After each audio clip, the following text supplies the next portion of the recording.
What's up everybody, it's the Inhuman one here with part 10 of the ultimate 100% guide for Wuchang Fallen Feathers. As I've said before, in this series I'm going to show you how to obtain the Platinum Trophy and 100% of all achievements depending on what platform you're playing on. In the previous episode we took on Huang Yan, the Madam or the Mistress of the Night, and now we'll be heading towards the treasure trove and the treasure that awaits beneath. So I can't wait to showcase this boss fight for you guys. It's going to be really epic, and without further ado, let's go ahead and get started. Let's take a look at our items in our inventory, perhaps better said. So here we have the Mistress of the Night's garb on. It has pretty decent protection all around. The only thing it kind of lacks on is, like, you know, maybe some tenacity, maybe even, if anything, like maybe paralysis, but we're not going to be seeing too much of that. We have the Lifesteal Pendant, the Eagle Pendant for additional stab power, and the Twin Infant Pendant for stamina recovery. And we have a handful of spells here. Honestly, these will probably be the only ones we need. Potentially even these two right here, so Infernal Flames and Vorpal Blade. We don't really need to be getting too close and personal. In the event that we really want to, we could use Echo Tonga. It's not terrible, so it's just for fun. We'll go ahead and equip it for some diversity. And then here we have the Mana Vase, the Temperance, that we're going to be switching over to Fire, and then the Flying Daggers for our Cuckoos. That's our ultimate Cuckoo killing weapon. So now we can go ahead and equip the Flame Bone Needle for our Temperance. And then now that we're pretty well equipped and ready to go, let's go ahead and press forward now. Into the treasure trove we go. So we're going to see some pinwheels here, but Hey Jose is not here, surprisingly. One of the few locations he does not show up, even though there are some pinwheels there. We're going to grab this item here, which is a bloodied paper. It's going to contain a poem that is significant to not only Fang Yao, but her sister Fang Ling. So we're going to come down this lift right here. And we're just going to keep pressing forward. When we get to the bottom of the lift, we're going to see Fang Yao, and we're going to go ahead and speak with her a few times. But you have to appreciate this armor. It's just so amazing with the white fox and all that. It's just so nice. Really great armor set. Alright, so here we're going to come around. We can activate the shrine, but I like speaking to the crying NPC first. So here's Fang Yao. She's pretty much saying, please help my trapped sister, so you can agree to help. You can get some medicinal powder, which is a quite unique and rare item you can consume anyways. So she then shows a song. It's kind of like a little poem they used to sing to each other. And that's going to be important for a little bit later, just for lore purposes really, more than anything else. It helps us identify who Fang Ling is going to be. So here we can go ahead and activate the Shrine Shaft entrance. We're actually going to be coming back here more than once, so there's going to be a nice kind of circle that we do. If you need to, and if you haven't already, this would be a good opportunity to just check your important locations and go to any of the NPCs that we may have missed out on, but we did that in the previous episode. So we can enter the dream and you can replenish all your health if you haven't already. And then when we get back to it, we're going to be heading towards the main pathway here. So I'm going to show you kind of the layout. So we have this open area here. Once the Madness Descends message goes away, we're going to be exploring that area kind of like last. Instead, we have this shortcut right here that's locked from this side, but we're going to come over here towards the little mini Sen's fortress. And we're just going to make our way safely down to this area. We're not going to cross the bridge yet. And we're going to go ahead and pick up these items. And then as we make our way up and carefully across this little board here, we're going to drop down one level and then drop down a second time here.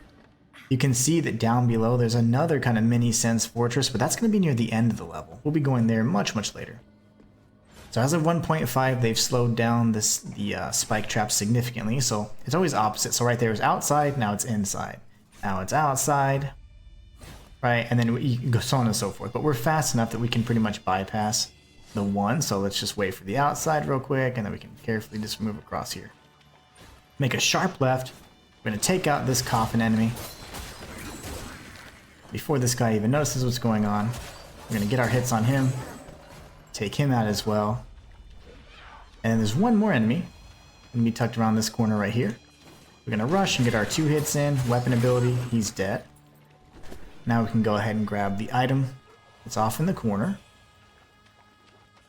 And we'll just make our way down. You're going to hear a cuckoo, but it's going to be a little bit before we get him. I like to have the Vorpal Blade equipped here. We're going to want to build up at least some of our Skyborn Might. Let's make sure that you get that second hit in. There you go. Don't use your weapon ability. And then as we go up here, there's going to be a little bamboozler. We want to go ahead and target him.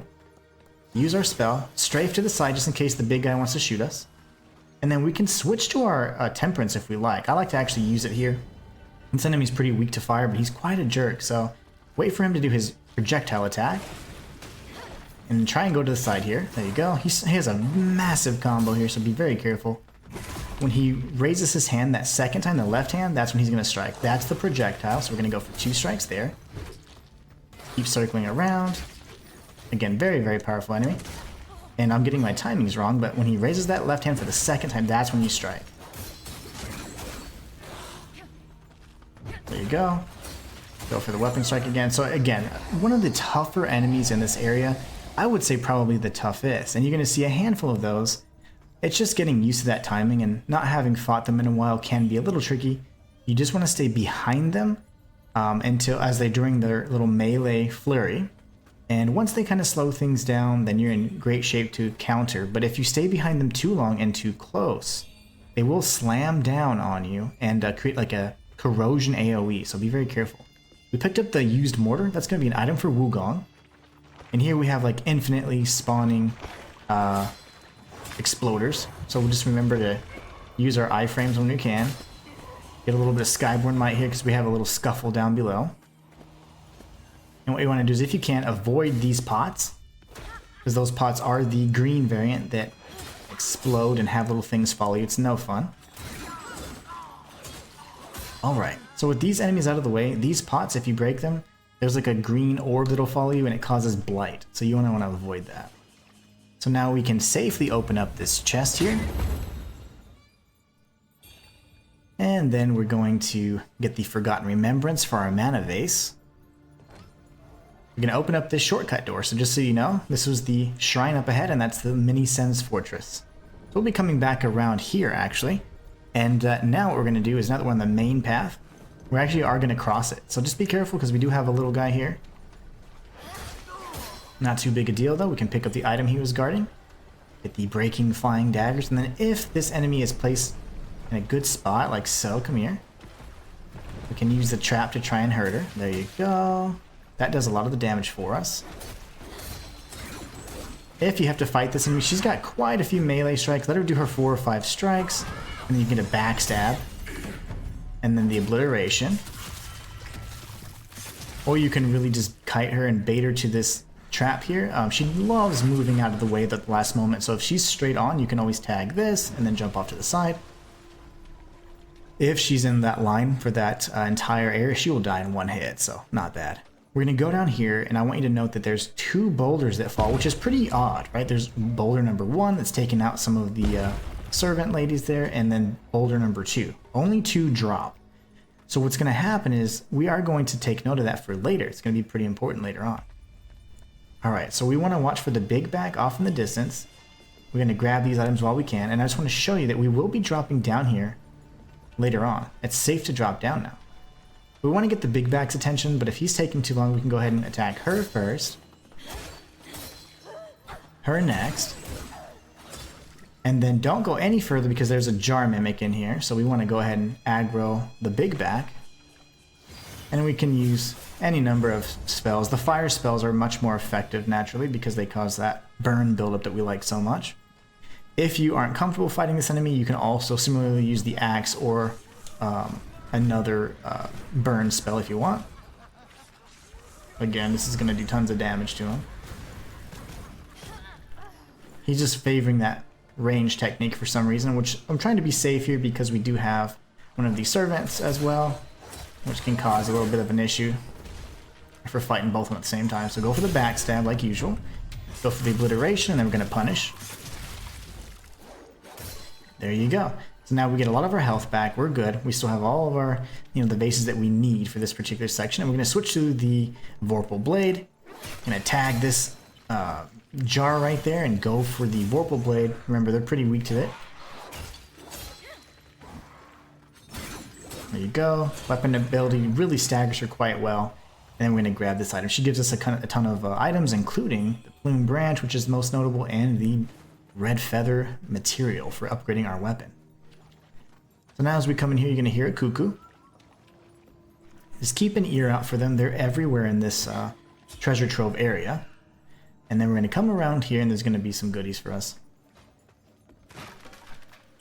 If you just blindly dash through, you can be attacked by these blight balls. And they have excellent tracking. So just be mindful of that. We have a little bit of a sequence here. There's going to be maidens everywhere, and the patches that have like the cloth on them are still active. The others are not, so just be mindful of that. But here we have a lady that's just stabbing us to death because we're too greedy. We're gonna go ahead and take her out though. Wait for this to go ahead and go down, and there should be another one coming up ahead to our right, if I'm not mistaken. There she is, and if you get her to aggro, she sometimes jumps into the spikes herself. But don't count on it. Alright. Much better.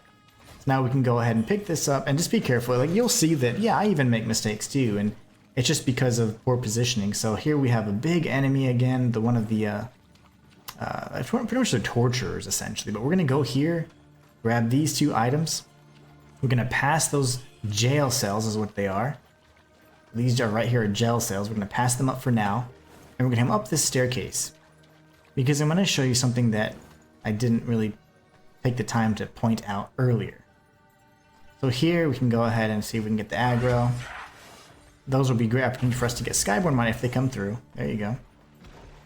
Want to save some for our backstab naturally. If you're not comfortable, you can always use a Temperance if you need to. But they do hit pretty hard. We'll go for the backstab naturally. Wait for like 4 or 5 strikes usually. There you go. There's the backstab, and I'm going to punish pretty aggressively here.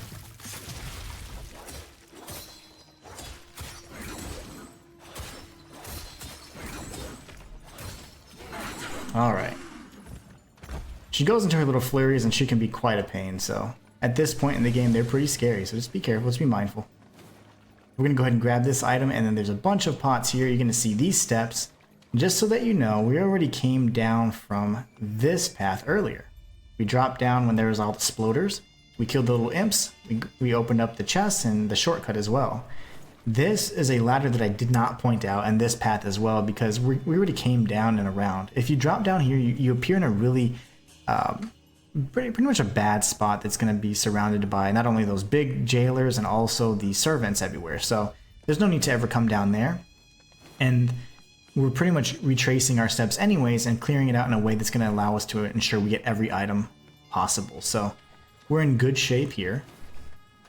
And instead what we're going to do is we're going to make this left, and we have another jailer. So because we've been getting our tails handed to us, we're going to go ahead and use the Temperance. They know I'm recording, so naturally they're going to be a little more aggressive, you know?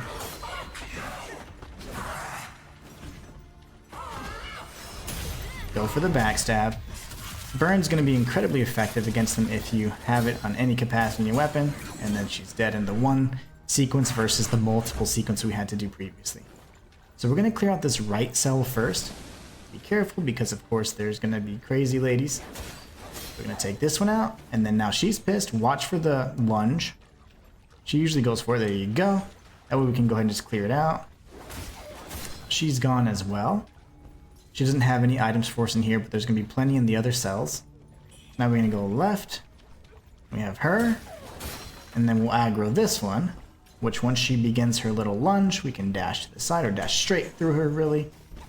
And then we can take her out. So this is the ladder that you would come down, and you'd be surrounded by 2 of those servant ladies plus the big jailer. It's just not ideal. I don't really suggest you take it unless you absolutely have to. She comes from upstairs in the final cell.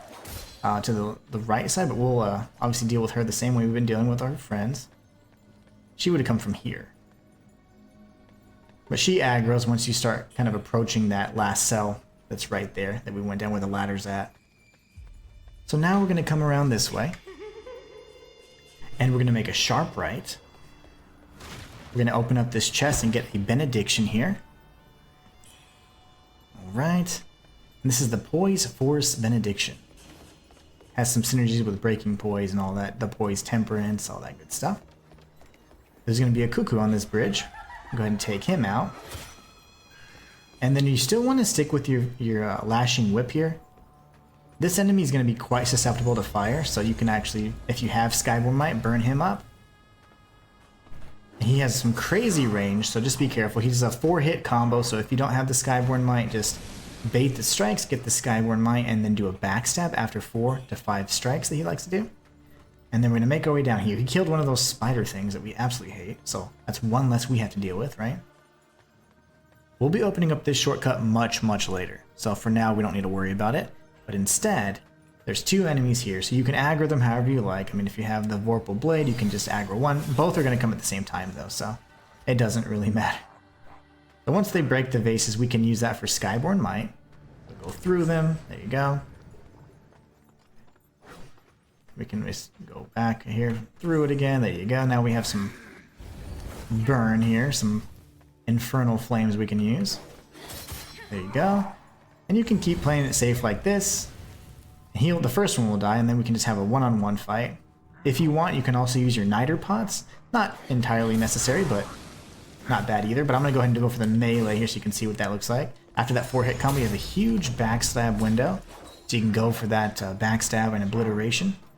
Usually you're going to kill them with a big backstab that causes that stagger, so you're in great shape there. So here, nothing but these green vases that can pop and have the blight come at you. So we're going to grab these 2 items, and then we have a mechanism that we're going to be activating here. So essentially we're going to be coming around this entire area. So you see that this gate comes down, but that gate comes up. That's going to be our final destination. So eventually, as we go through here, we're going to find our way through this shortcut, pull that mechanism, and then this gate will come down. Sadly, this gate will come up, but we'll have a shortcut, so we'll be good to go. So let's go ahead and make our way back around. We have another cuckoo to kill. And we gotta tread softly because we don't have tons of health. Remember that if you're on a stretch like this, you can always resort to your steamed bunny buns and things like that. Don't rush this enemy, that's the bait, because one of these gore bags will fall on your head. So instead, let it fall down and then go for the backstab before he aggros, if you can get it. If not, now we're gonna dodge. It's 4 hits usually. He just did 3-hit combo, so that's fine. And then we can go for the obliteration, and he's dead. Alright. So we want to make these fights as easy as possible. Don't ever just rush into them, you know. Very rarely will you have that opportunity to do that and make it that easy. So we can go ahead and pull this second mechanism right here.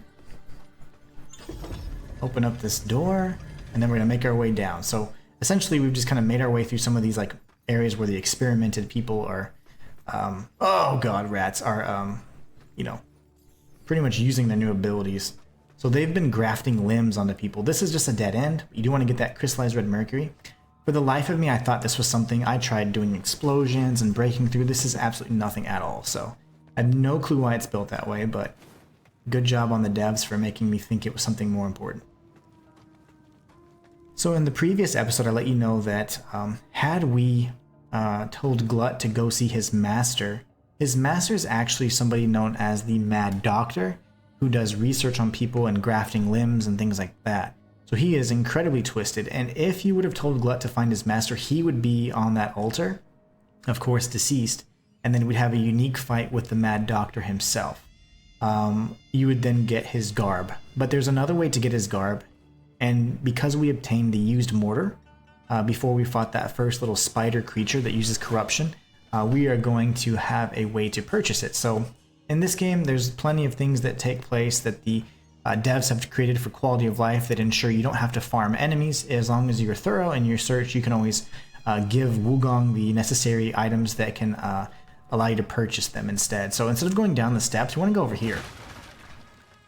So just another testament to the awesome game design. You don't have to farm items or rare items. If you are thorough enough in your searches, you can completely bypass it altogether. So here we go. We have another little area here. Up ahead, this kind of, I don't know, he's not a Mad Doctor, but he does have Mad Doctor clothes on, but the experiment is going to destroy those girls. What we're going to do is just safely break through here. I say safely, right? Get blighted. We're going to grab these items right there, and we're not going to go here. We're going to face off with this enemy next. Have him come out in the open, because Like, as you can see, he's against those assets. It makes it really difficult sometimes to safely fight him. Get the backstab. So he does 3 or 4 hits. Once he slows down for a while, that means he stopped his little onslaught, and you can counter with a backstab. So here we're going to go ahead and grab the rest of these goodies, Brilliant Red Feather, and then make our way over to where the Mad Doctor would be. Fortunately, Glut's not here, so I'm really happy about that, because poor little Glut does not deserve that. We're going to grab this, though. And this is the Mad Doctor's research notes, a very important lore item. So we can't open the door from this side, which means it's certainly a shortcut. You could take the ladder, there's really no need. Instead, you can just go back the way we came. You would be dropping down from there anyways, and then you're going to come this way. So once we, you can use this angle here if you want to kill the cuckoo, and then we can drop down. There's going to be an ambush here I want you guys to be very careful of.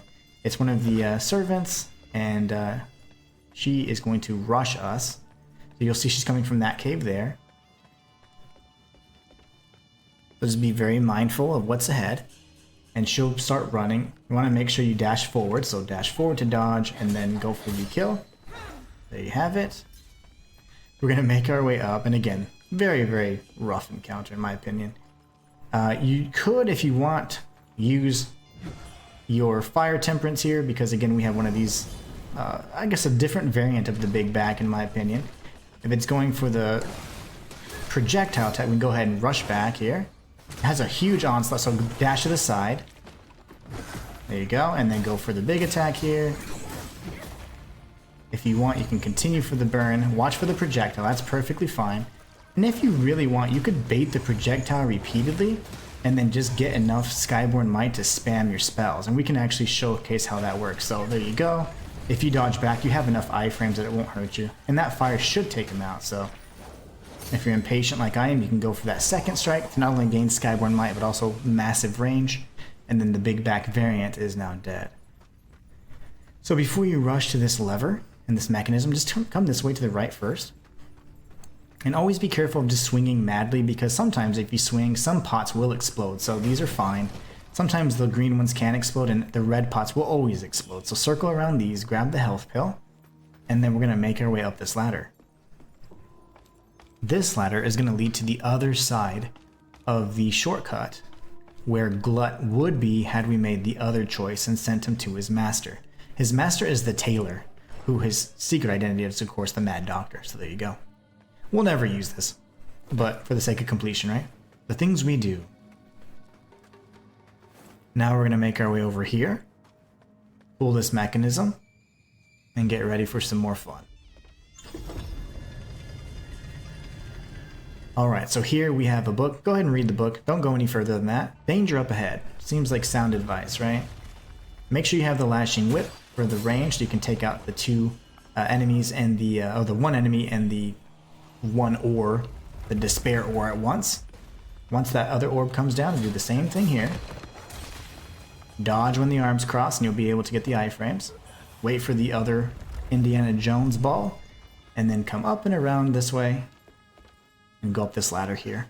So that little sequence is now taken care of and completed.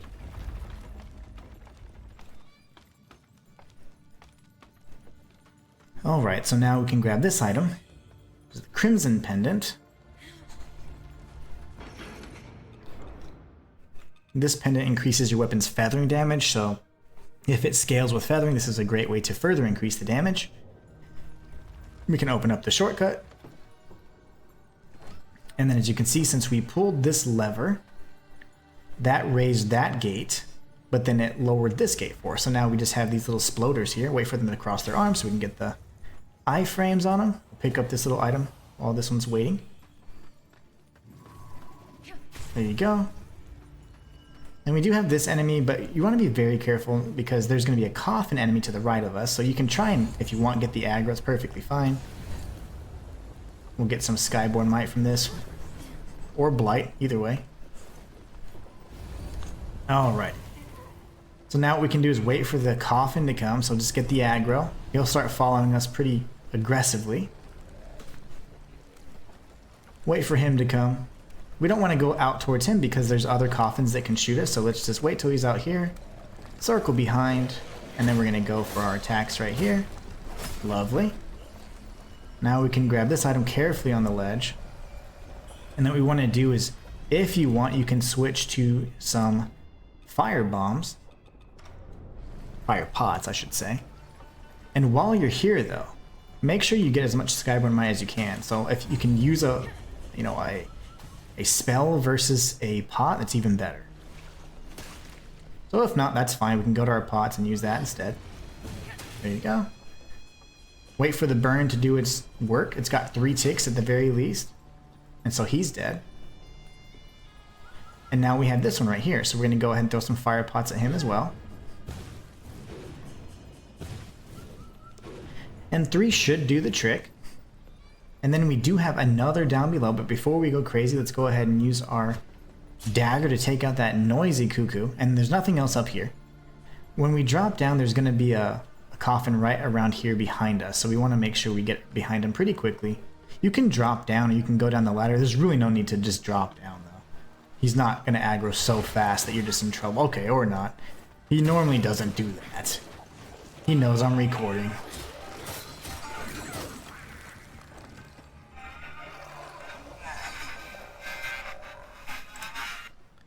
Alright, my apologies for those silly notifications still being on while I'm recording, but it's fine. Alright, so now that he's dead, we can come up and around this way.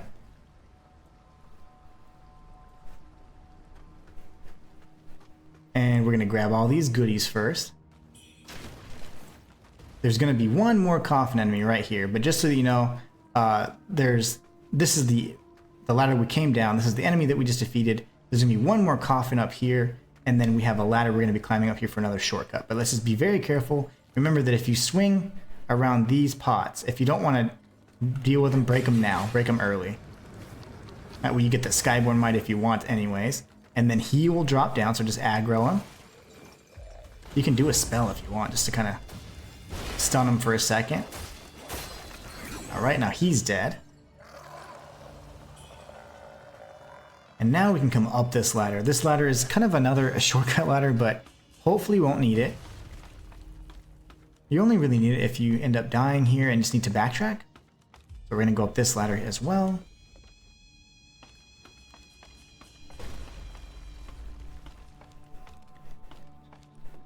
And then we can open up this door here. And you might recognize it because this is where we faced off with some of the kind of Mad Doctor's experiments right here.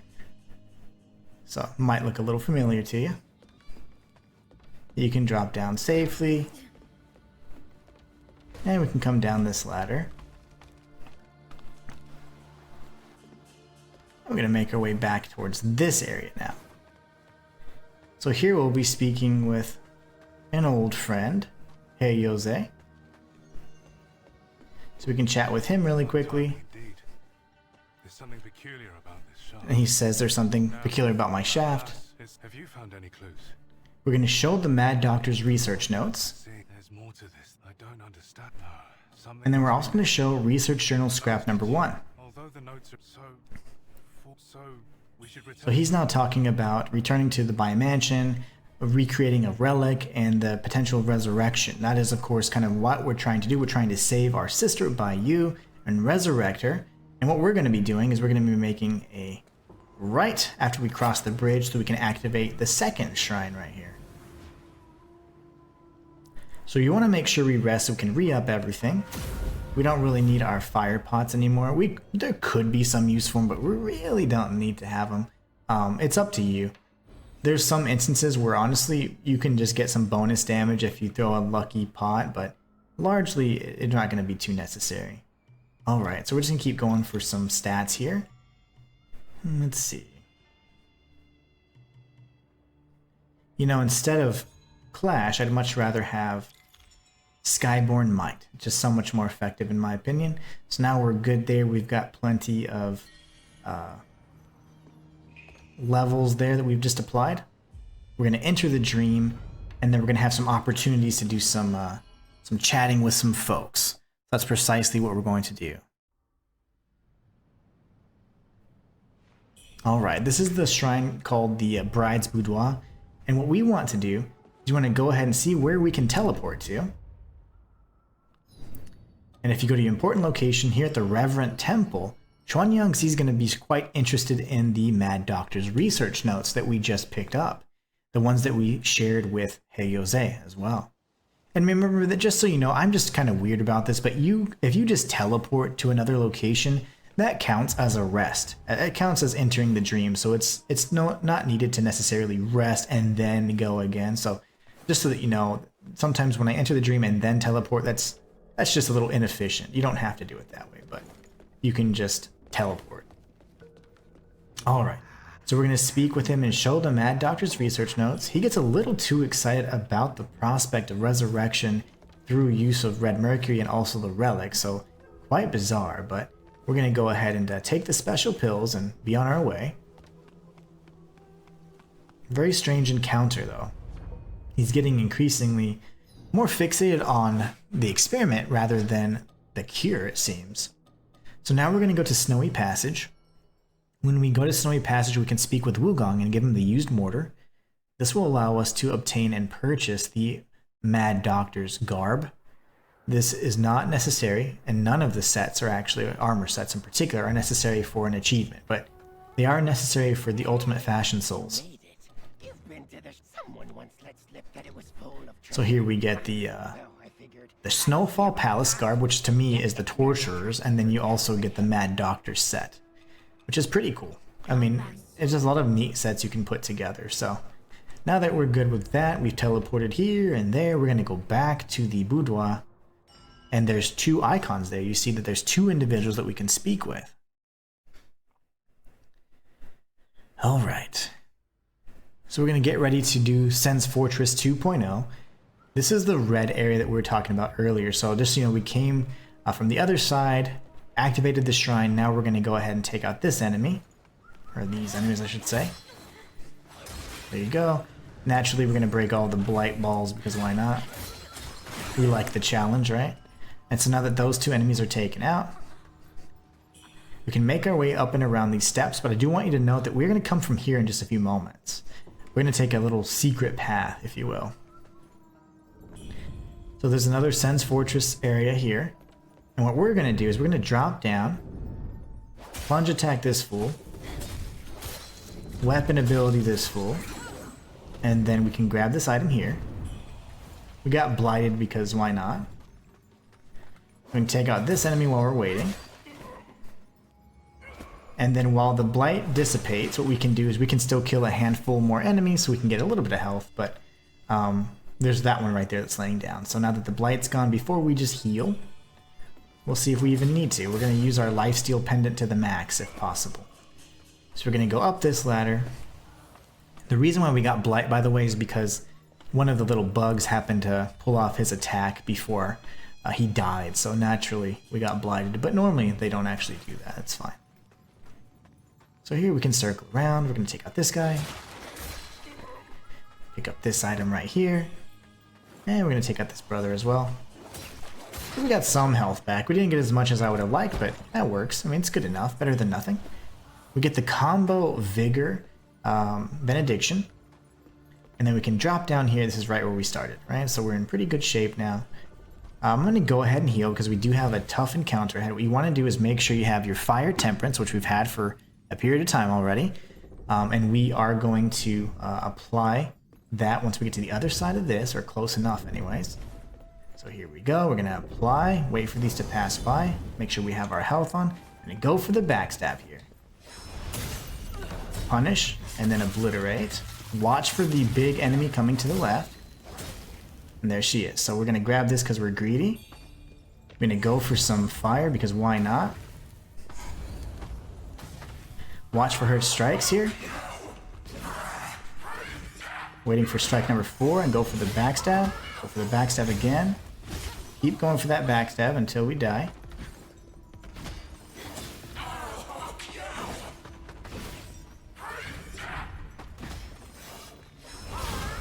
He just doesn't want to get backstabbed, that's fine. He's just being feisty today, that's all.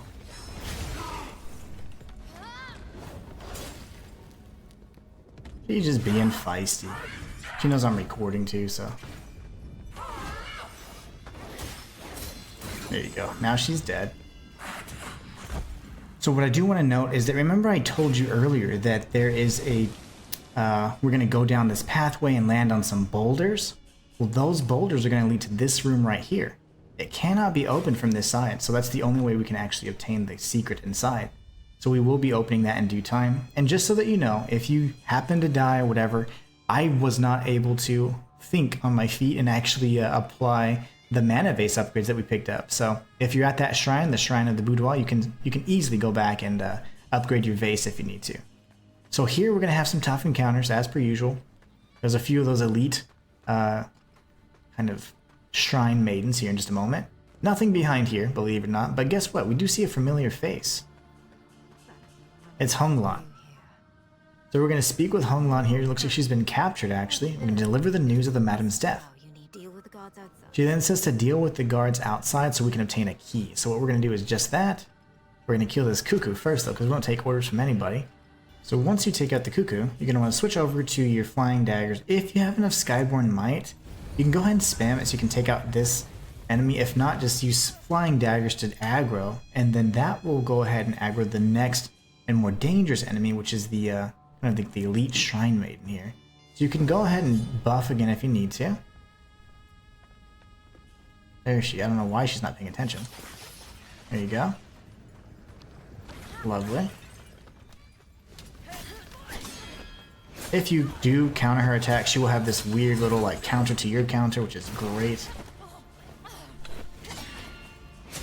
There you go. Now we can take her out. She is quite a jerk. Those enemies in general, if you don't parry, they have like a 4-hit combo. It's very delayed, very tricky in my opinion, but I don't like fighting her in here. I do prefer to fight her elsewhere, and I died just trying to experiment with the best placement. But naturally, I would say fighting her in this corridor is much better than the corridor where you have all those jars there. So now that we have the dungeon key, we are going to go ahead and speak with Honglan again. And against our better judgment, we are going to hand over the key. She's going to give us the Coiled Dragon Pendant. And this pendant is going to be really effective for a number of reasons. It's going to increase our damage against, whenever we're doing weapon skills. So every time we press L1, we're going to be able to deal even more damage. So this is much better than the one we have currently. So we're going to go ahead and equip that for now. And then we have, of course, these pots here. So naturally, we're going to avoid getting the blight, right? Oh, yeah, barely. Oh, okay, there you go. The tracking on those, I tell you. We can grab the Topaz Lotus Seeds. There's nothing here, I promise you. But you are going to make a sharp left in here. We're going to grab this item, and then we're going to use the Examine gesture right here. When we examine this bedding here, or whatever it is, we're going to find something of note. And we're going to keep pressing on. Alright, so after this lengthy gesture, we do get the Dragonfish Pendant, which, as opposed to increasing your stamina recovery speed, just increases your stamina altogether, which is sometimes even better. Alright, so now we can come in here where we fought the crazy ladies that were just absolute menaces to society. This one in particular, again, if you're not going to parry, she has a strange delay in her 4-hit combo that makes her quite difficult to face off with fairly. Unless, of course, you're using the axe. So the axe is another good way. So grab these items and then get right in between these two enemies and strike the wall repeatedly. That's going to take out this enemy right here.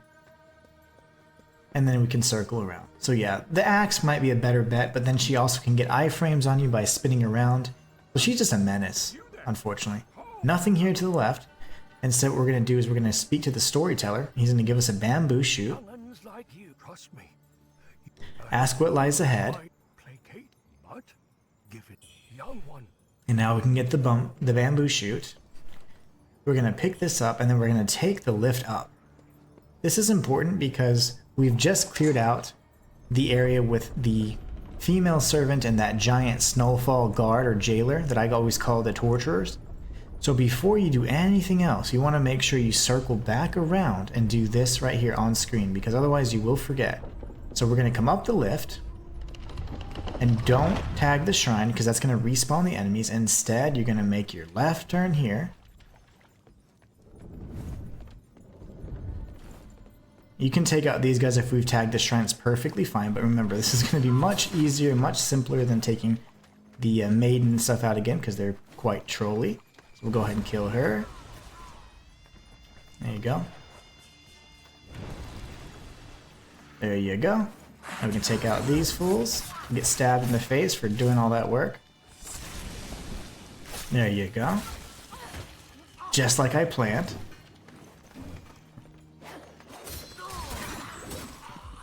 And now they're all gonna die, because I'm angry.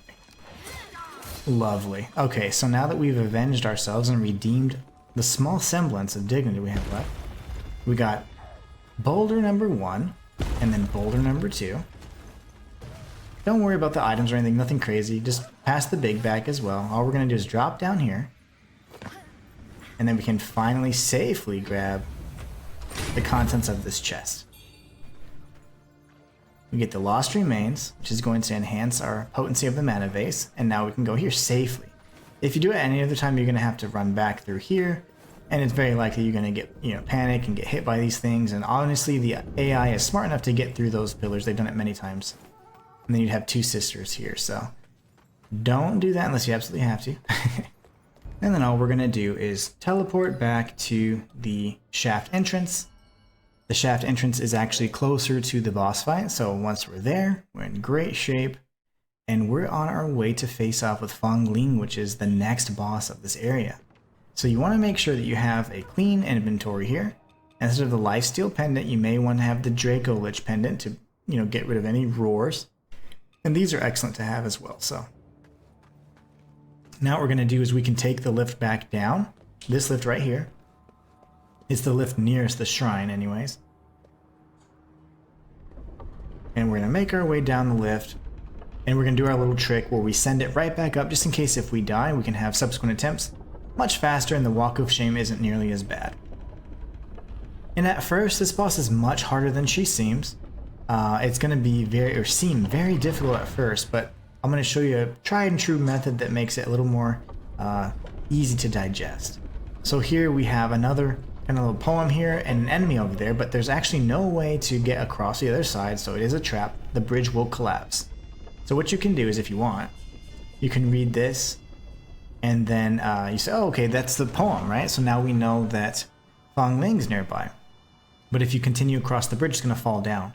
Alright, so after you read the document, you're going to want to temper your weapon, drop down on this bridge here, and then prepare to skip the cutscene and dodge a series of 4 projectiles.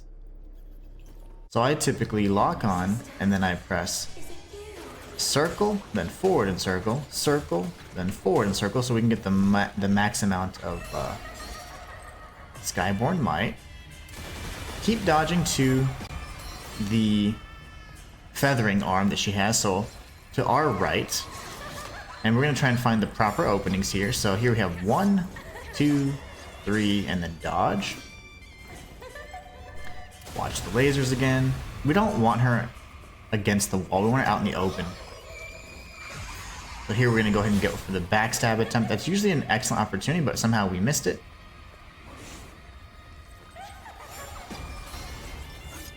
That's 2, that's 3, and then 4. We want her out in the open. She's in a terrible spot right now, position-wise, but we're going to circle around, try and punish her occasionally. We want her to either lunge with her left hand or do the roar. She's not doing either. That's a 2-hit combo. 1, 2. You can get behind that if possible. I'm going to go ahead and obliterate. And our temperance is already gone. We haven't really got much of a benefit of it, but if you were able to fire or put it on fire, that would have been pretty devastating. Because we were so close to the laser, we were able to actually capitalize on it, but normally you wouldn't be able to. That's okay. Again, we can try again. So she's actually giving us good opportunities with the laser, which is typically not a good opening, but that's fine. We'll take it, right? We're not greedy.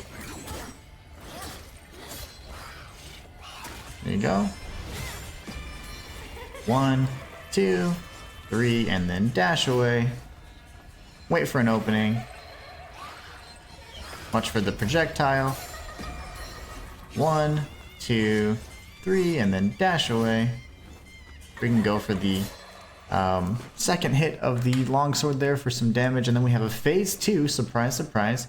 You want to temper your weapon, and you want to get in standard dragon fighting position, which is right here, the left hip. Stay at that left hip. Use your weapon ability every chance you get. We're going to trigger some fire as soon as we can. That's going to deal massive amounts of damage. Heal when you need to. Watch for these lunges here. There you go. Get right in position. Keep going for that 1-2 so you can get that Skyborn Might and the stamina regen. And then go for the obliteration when you have it. And then that right there is Feng Ling, the Chimera.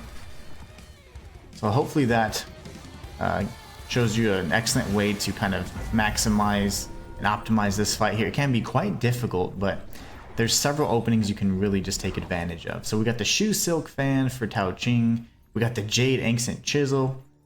We also got the Echo Feng Ling and some other great items. So let's go ahead and take a look at everything we obtained. So right now, the Jade Ancient Chisel is going to be the second of 5 total chisels we're going to be obtaining. We also obtained the Shu Silk Fan, which we can hand over to Tao Ching. And then we got her Echo, which is the spell. So right here. It's not the best spell, unfortunately, but it's still decent. I mean, it's fun to use, I guess. So what we're going to do is we're going to enter the dream, make sure that we inspect. It shows offer blood and an instrument, so we're good to go. We are going to enter the dream so that we can reset and kind of progress the world state of things. So as we do that, 2 NPCs will appear. And we're going to see Feng Yao, which is Feng Ling's adoptive sister, and the storyteller. So here we're going to come over to Feng Yao, and she's going to tell us, as she's holding the head of her deceased sister, unfortunately, that, you know, it was the sad story that they had together, and unfortunately they tried to, you know, make it through this corrupt system of things, but unfortunately the Madam's evil was just a little bit too oppressive, and they pretty much made Feng Ling the bride, and they experimented on her, and sadly it ended in this, what we just saw just a few moments ago. But we do get 2 pieces of Feng Yao's set. Interestingly enough, you don't, actually there's 2 things. So 2 things I want to mention here. You won't get her full set unless you actually don't speak with her in chapter 4, and you can end up getting additional armor sets you normally would not obtain. We don't want to speak to the storyteller just yet either. Instead, we're going to warp to some locations of interest here. So here we have important locations is always a great point to start out at. So we're going to go to Reverent Temple. We have several individuals we can chat with there.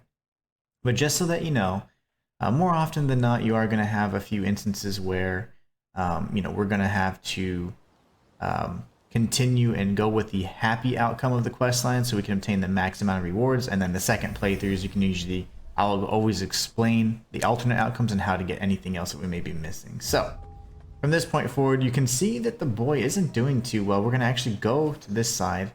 He is one of the NPC icons on this Reverent Temple location here, so we're going to go ahead and speak with him and see what's going on. And just so that you know, there's not much to say. It's just more so us witnessing that he is transforming as well. It seems that the Taoist medicines aren't working as intended. So he's got feathers now, and he's a little concerned about it. He seems like he's in pain and quite a bit of discomfort, so we're going to go back down. That will satisfy the speaking requirement for his icon and side quest and progress that a little bit further. And then we're going to head up these steps here. And we're going to speak with a handful of individuals in the Reverend Temple as well. So here we have Yushra. She's going to give us soul grass. And she's telling us to go to the Zhenwu Temple for some more potential information and possible ways to fix this feathering plague. So here we speak with Xuan Yangzi. and he pretty much explains that he had visited Snowfall Palace at some point in time. So he's got a history with them, and he also gives us some crystallized red mercury. We make our way down here now, and then we're going to go back to the shrine. And if we prompt it to teleport, we're going to see if there is anybody else we should speak with. Now, Reverent Temple should be clear. So now we're going to go to Shoe Sanctum. We can speak with Tao Ching and hand over the Shoe Silk Fan. This will expand his inventory even further and allow us to get yet another boss armor set. So we're going to circle back around towards him. Hand over the new boss item we just obtained. What treasures do you have from this master I heard? And from here we can actually purchase that set, which is honestly one of the best in the game. So I am going to purchase it because it just looks fantastic. Something that I use pretty regularly. I wear it all the time. The headpiece in particular is just fantastic. So what we can do is we can go ahead and switch over to that new set we like so much. Anything with despair defense is going to be optimal for this next section. So here, if you can see, the despair in the bottom right is pretty high. So Feng Ling's set and Feng Yao's set are actually really solid for despair defense. And they're some of the best sets you can see. They're just really nice visually. So we have excellent defense there, and it just looks fantastic. So we're going to go ahead and see if there's any possibility for leveling here. Looks like we got one additional point. So we could look at bumping up our longsword, or we can take a look at the axe as well. Let's see here. What makes the most sense for us, though? I do love stamina. And strength and all that in particular is going to be pretty effective, but we'll go ahead and just go for this for now, just to move that forward. And now we want to make sure that there aren't any other NPCs anywhere that we can speak with. And here at the Wedding Hall, which is the boss arena for Feng Ling, we have the Storyteller, so we can chat with him again. It's interesting because he's going to actually take us back to an area in a previous episode that I said to avoid. It's the Hills Watch kind of shortcut that can take you directly to the Chapter 3. Had we done that, we would have skipped Chapter 2, and every single part that you've seen up to this point would have been skipped. And you would bypass and fail pretty much all those quest lines. So we're going to go to Hills Watch, and this little intermediate area here is going to connect us to Zhenwu Temple. So we're going to make our way there, and I'm going to show you exactly how to get to the next area, which is considered the refugee camp, which is just before the Zhenwu Temple and the Avian Marsh, which we're going to be taking on in the next episode. So let's make our way there first. There's going to be plenty of items along the way in these kind of intermediate areas. So let's take this guy out with a handful of strikes. We're going to grab this item, and then as we make our way over here, make sure that you keep in mind that there's going to be these little lanterns that fall down, but then little skeleton dudes as well. So that right there, skeleton dude. See? So even if you know where they're at, you can still get grabbed by them. They're pretty cheap. So anyways, what we're going to do is, you see that guy spinning around that banner? We're going to take him out as quickly as possible. So you don't have to temper your weapon. I certainly won't, but you're going to lock onto him from afar. He can summon other enemies, but don't worry about that. Instead, just take a beeline straight to him. Use your weapon ability, and then anything he summoned will instantly die. Now we have all those little skeleton guys that are just really hard to hit because they're on the floor, but we can grab all these items now. There's usually a third skeleton as well, kind of just hiding out. I'm sure he'll grab our legs in just a moment, as one does. And instead of, here you see that the path is forked. Instead of going to the left, we're going to be going straight instead. So we can have an interaction with the white-robed elder. So we're going to make our way up here and speak with him.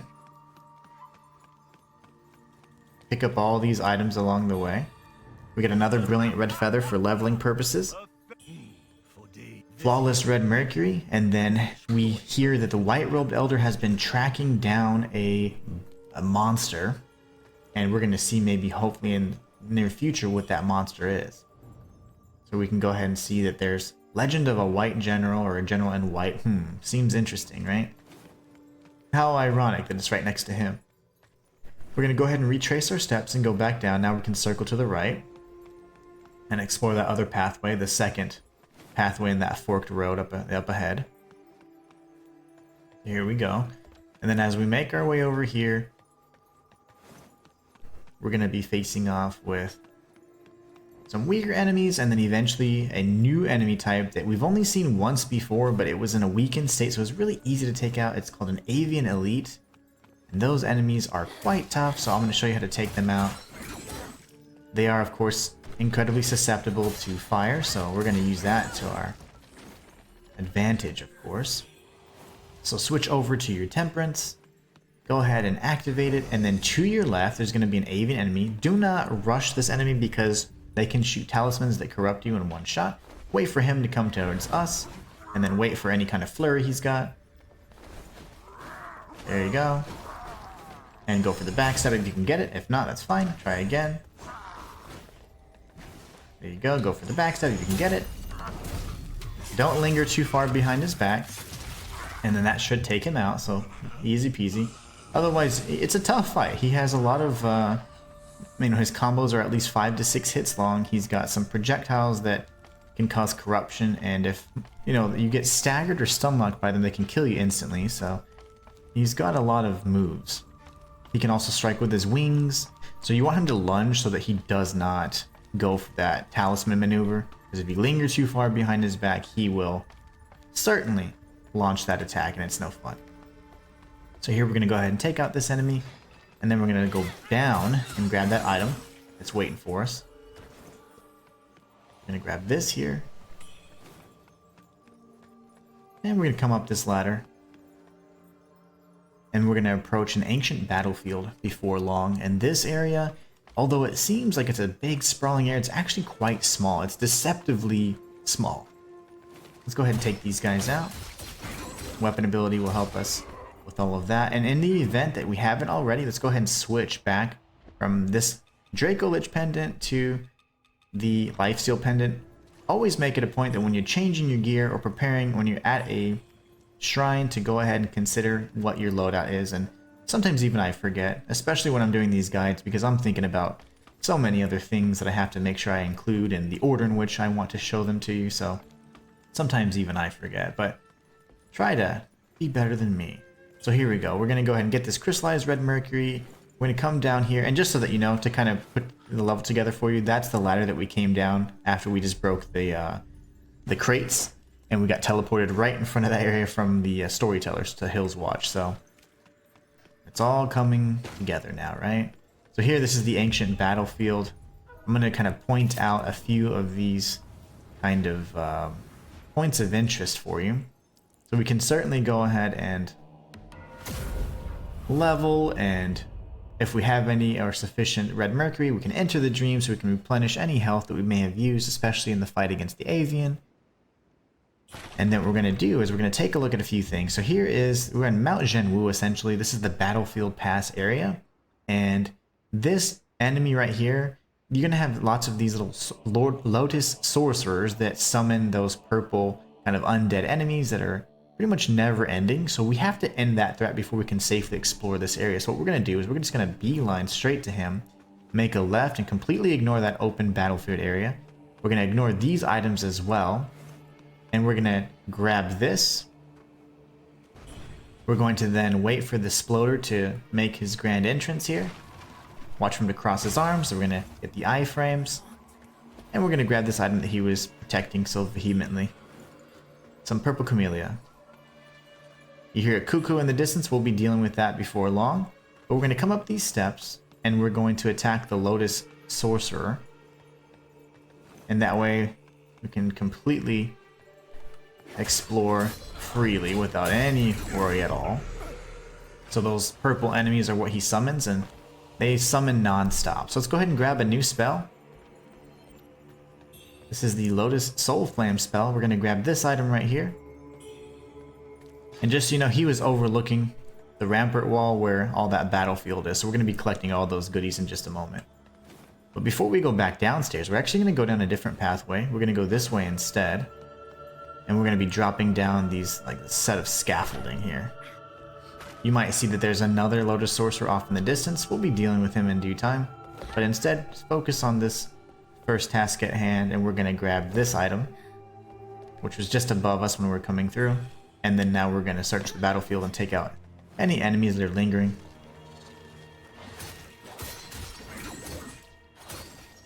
There you go. So now we can grab all these items safely. There's about 5 or 6 items around here, so we're going to grab all of them. Most of which are going to be like just red mercury of different levels. We get a raven pill, steamed bunny bun, and then 3 red mercuries of various kind of tiers.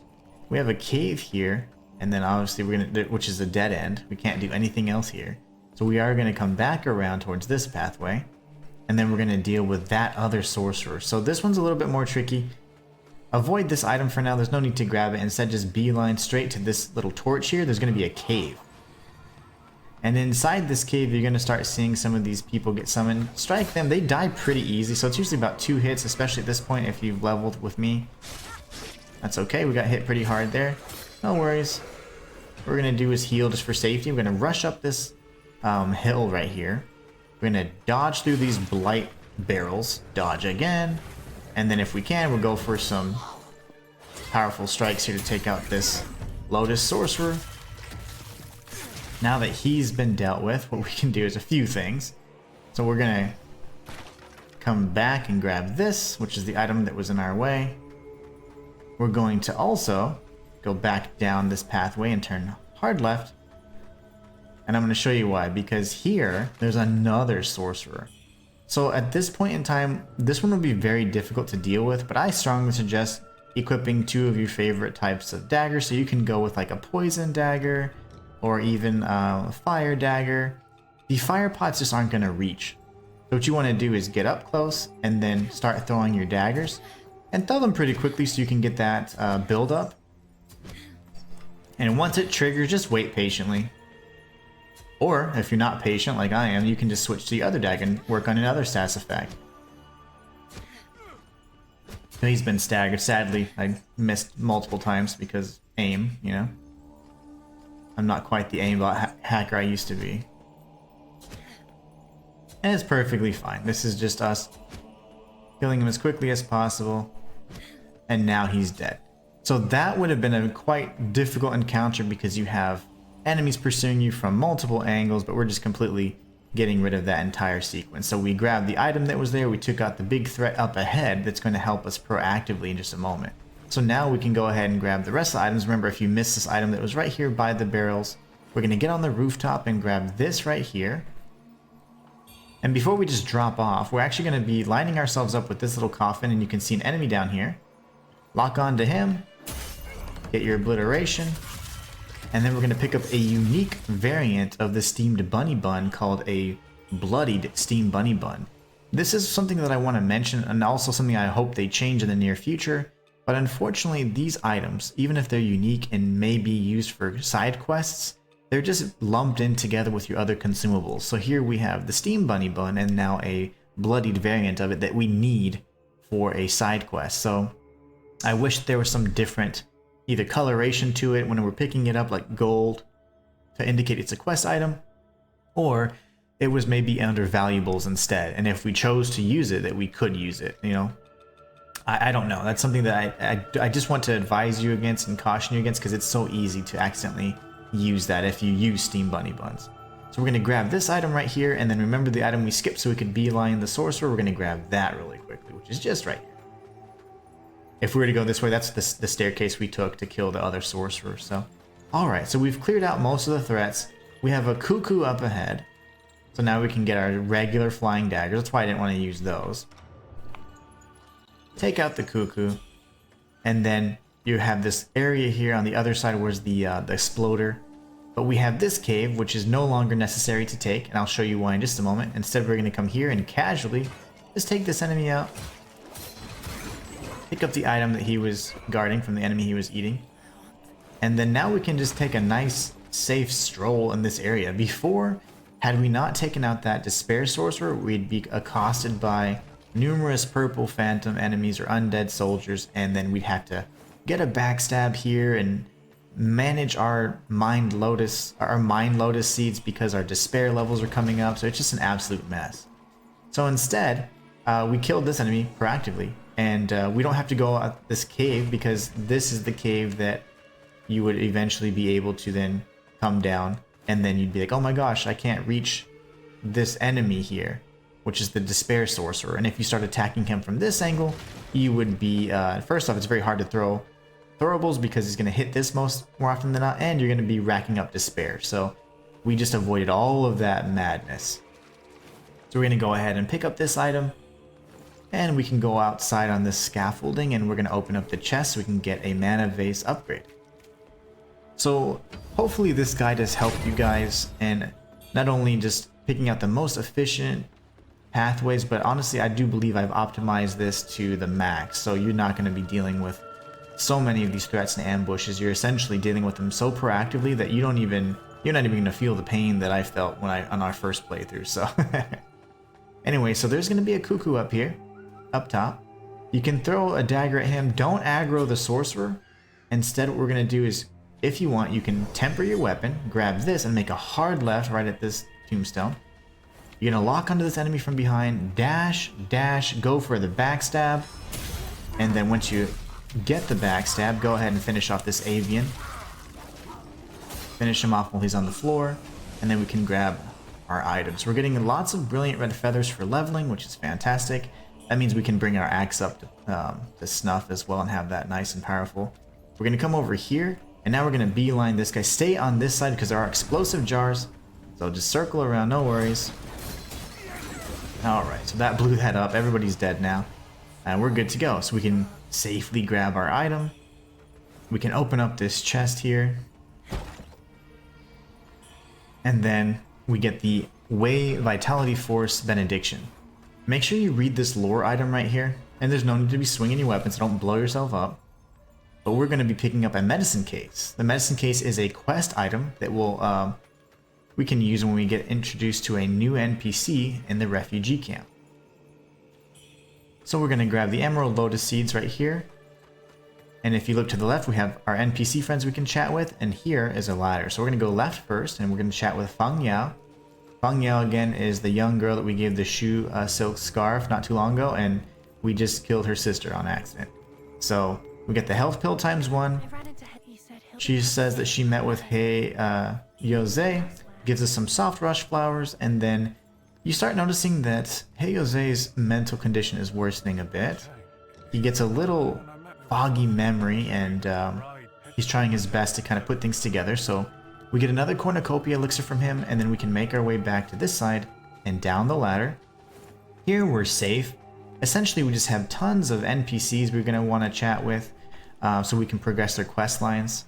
And I'm going to show you exactly how to do that the most effective way before we get into the next area, which surprisingly is not the Zhenwu Temple, it's the Avian Marsh. So we're going to make this left here. There is an item behind some Kong wine. And then we're going to speak to the white-robed elder. He's pretty much been searching for a very powerful enemy, and we're going to agree to help him. So he's really happy with that. He gives us some soul grass. We have a ladder we can take down that we're going to avoid for now. Instead, we're going to cross this wooden bridge to the left, and we're going to chat with the little jarhead kid. Now, if you guys were not aware, this is something that I'm going to be putting in a compilation video for you guys, but this little jarhead kid doesn't have a head. We're going to hand over the bloodied steam bunny bun, and that's good to go. I'm going to try and do my best to do this justice here. Let's see if I can get the camera to do what I need to do. So you see, he has a neck, but there's nothing in the contents of that jar there. So very, very eerie, and in my opinion, really telling of some of the story from before that we can put together much later, and I can kind of reveal to you kind of what all happened. So that little boy, he's clapping because he got the bloodied steam bunny bun. Now we're going to go up this pathway right here that's right next to him. And I'm going to show you guys a few things. We're going to grab this next to the pickaxe right here. And remember, if you ever see like a little candle light here, you know that there's probably a ladder nearby, so we know that's going to be a shortcut. If you had not given Chao, oh gosh, I think it's Chao Ling, or Chao Ying, I'm sorry. Chao Ying is the oracle. Had you not given her the white jade dumplings and you just completely refused to give them to her 2 times in a row, so you refused to give them to her after Lu Hongliu, which is the boss fight at Warship's Rise, and then you refused to give them after defeating Ai Ningqi, then she would appear here and she gives you some lantern fruit. Her quest then goes on and deviates and eventually ends in a certain way. So honestly, I'm not going to spoil that for you just yet, but I'll tell you what happens as that develops. So that's where she would be. That's where kind of would be in the story anyways. We're going to grab this item here tucked in between the tent. And then we're going to make a left and speak with Glut. We have the Yonder gang here. So we have Glut first. Of course, he's hungry. We've got Matchstick, which is a bit concerned because looks like Jingan's father, the butler, isn't doing too well. And they don't know that the butler is her father, by the way. But in either case, these two, one's hungry, one's kind of just concerned.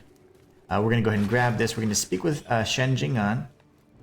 And she's going to mention that her dad is sick, so agree to help. And you can see that he's been injured. He's just not doing too well. We're going to come up this pathway here. I want you to note that that pathway is something we'll be clearing out in the next episode. And we're going to circle up here, grab this item first. Come back around to the main path, and then we're just going to essentially make a left here. If you just wanted to follow the path from the Jar Child, that's just a straight shot from there, okay? So, we're going to come up this way, and we have a handful of NPCs to talk with. And of course, we have a shrine. So we're going to make a sharp left here. We're going to grab this item. We're going to speak with this individual in the NPC in this tent. He will say something. There you go. Finish chatting with him, and then we can speak with Niansui Chang after we chat with the other individual in this tent. This is going to be an important tent for later. It pertains to the little jar kids quest line.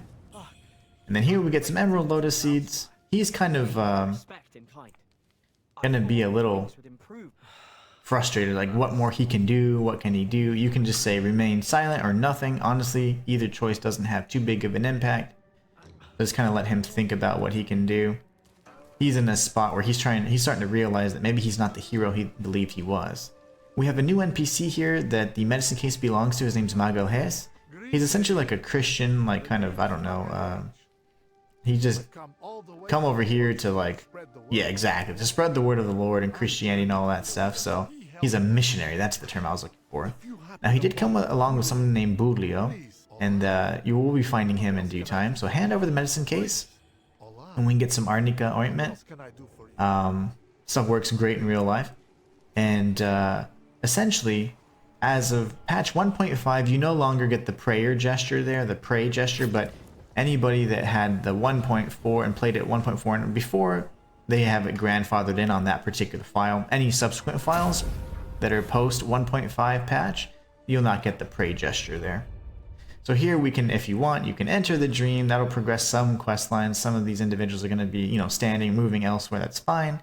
And we can then chat with Wukong and Tao Qing because they've now moved as well. So just so that you can see it for yourself, I'm going to show you that when you teleport and you look at your new important locations, the refugee camp is loaded up with Tao Qing, Niansui Chang, and Wukong. We've already spoken with Niansui Chang.